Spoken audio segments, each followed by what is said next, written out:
Marvel Studios has faced its own plot twist. The superhero of diversity, Victoria Alonso, has made a surprise exit. She's been saving the day at Marvel since 2006, starting as a co-producer and chief of visual effects, and eventually taking charge of day-to-day operations for several movies. Alonso's superpower? Advocating for diversity and inclusion like a true Marvel hero. She's been quite outspoken about LGBTQ issues and even fought for the retirement of the X-Men brand name because, let's face it, the X-People sounds way more inclusive, even if it also sounds like a mashup between the Village People and the X-Men. But you know the rules of the game. Every hero has a weakness. It seems Alonso's kryptonite may be the financial underperformance of Marvel's recent films and TV series. Critics claim these projects have focused too much on diversity and inclusion, making storytelling and character development mere sidekicks. The departure of Victoria Alonso has sent shockwaves through Hollywood, proving that not even the champions of representation are immune to the harsh realities of the industry, especially when it comes to profits. So, what's next for the MCU? With Alonso's cape no longer flapping in the wind, a new sense of optimism has emerged. It's rumored that Bob Iger may now focus on fixing other realms within Disney's kingdom, such as Pixar and Lucasfilm. As Tinseltown scrambles to adapt to these unexpected turns of events, one thing is clear: the future of Marvel Studios and other Disney properties is heading for uncharted territory. But not that unexpected was the tragic tale of Shazam: Fury of the Gods. Released on the fateful weekend of March 17th, its obituary was panned before it even had a chance to soar. Early estimates predicted a mere 30 million opening weekend, barely half of what Black Adam, its underperforming predecessor, managed to scrape together. Has the comic book movie era met its untimely demise? Let's do a spoiler-free autopsy of this superhero flop. Fast forward a few years after the first Shazam film, and we find Billy Batson attempting to keep his superpower family together, all while trying and failing to make them more appreciated in their community. As fate would have it, the daughters of the gods, from whom the Shazam family's powers originate, have been freed from their banishment and are ready to reclaim their birthright and, well, destroy Earth for kicks and giggles. Despite its setbacks, Shazam is a lighthearted and entertaining experience, devoid of any heavy-handed messaging. If only it had been released during the golden age of comic book movies, but today's audiences seem to reject it without even giving it a chance. One reason for this rejection might be the lack of demand for another Shazam film in the first place. Adding the shaky track record of DC movies, and it's not hard to see why fans might dismiss this as a creative dead end if the DC movie timeline is about to be given a hard reset. But Shazam's failure is not an isolated incident, as Marvel's Quantumania also flopped, even if it was meant to be the spectacular start of the MCU's Phase 5. Could it be that comic book movie fatigue has finally reached critical mass? Marvel's waning storytelling magic and DC's consistent inconsistency have certainly played a part, and with Marvel's upcoming Avengers roster looking like an Uwe Boll fever dream, there is no rising tide to save the comic book movie genre.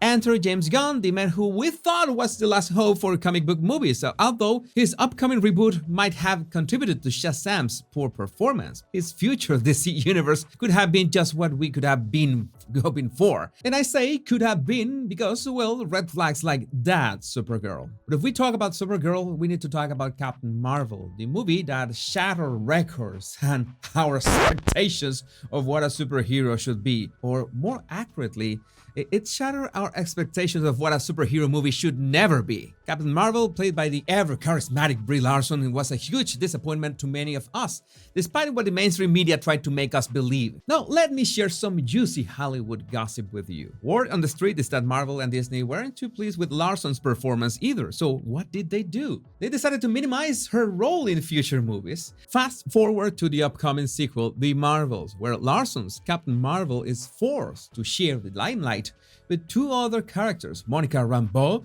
and Miss Marvel. Now, here's the problem. Apparently, the first cut of The Marvels was so bad that they had to delay its release and do extensive and expensive reshoots. How bad, you ask? Well, according to an anonymous source who claims to have seen an early test screening, it was unbelievably bad and almost incomprehensible. Now, before we dive into the details, let me just remind you that this is all unverified rumor, so take it with a grain of salt. In a bizarre twist, our mysterious source claims that Captain Marvel and Monica Rambeau's mother are, well, a couple. Yes, you heard it right. Marvel decided to throw in some LGBTQ representation just for the sake of it. Because, that's what makes a movie great, right? And what about the plot? Well, the three Marvels are constantly swapping places whenever they use their power. Sounds confusing? You bet it is. Add your usual Brie Larson dialogue and nonsensical character motivations and you've got yourself a recipe for disaster. Now, this is a shame because Captain Marvel could have been a shining example of female empowerment in the superhero genre, but instead it showed us that Marvel thinks a strong woman is just a man in disguise. Oh, the hypocrisy. So as we eagerly or not await the release of the Marvels, let's remember that no amount of reshoots can erase the memory of a terrible movie. And having a bad memory is a dressing that goes really well with today's woke salad, sprinkled with a healthy dose of hypocrisy, especially when it comes to casting. Remember when the dashing James Franco was announced to play Fidel Castro? The uproar was deafening. Whitewashing, they cried, as if Franco had committed some unforgivable sin. By the way, I don't know why did they bother to cast Franco having Justin Trudeau right there. It's the spitting image of the Cuban dictator. And one of the loudest voices criticizing this was John Leguizamo, a Colombian actor who played the Italian plumber Luigi.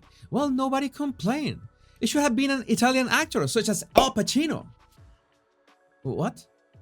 What do you mean that Al Pacino is not Italian? Well, it seems that the outrage only surfaces when the actor in question is Caucasian. In the midst of this frenzy, we're also witnessing a peculiar trend, blackwashing. The Little Mermaid live-action remake is one such example where Ariel, a pale redhead, has been recast as a black woman with red hair. The media and Hollywood celebrate this move as pioneering and courageous, but it is not just the reverse of what they're so passionately against. We also have Tinkerbell, who has gone through the same treatment. And as Carl Benjamin said on Twitter, "Go on, Disney! I dare you make a movie about a black man living in the jungle raised by apes." No, not gonna happen. I'm sure that role is gonna be to Timothée Chalamet. There are other examples like a black Anne Boleyn, a black Viking warrior, and even the push for a non-white James Bond. Sadly, Idris Elba is not interested, but he's got my vote. When a black actor is cast in a traditionally white role, the left rejoices. But if anyone dares to question this, they are immediately labeled as racist. It's an endless cycle of double standards and hypocrisy. Then,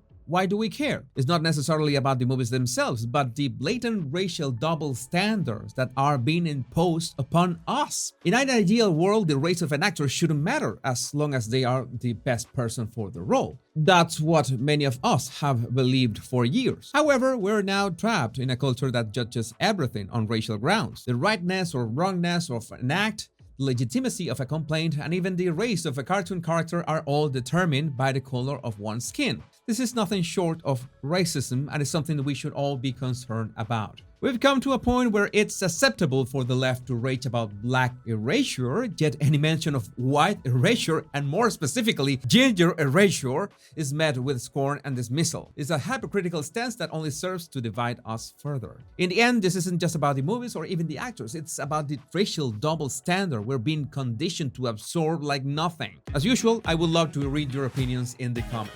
If you like this video, it would be great if you subscribe to my channel. If you didn't, well, tell me in the comments, how can I do better?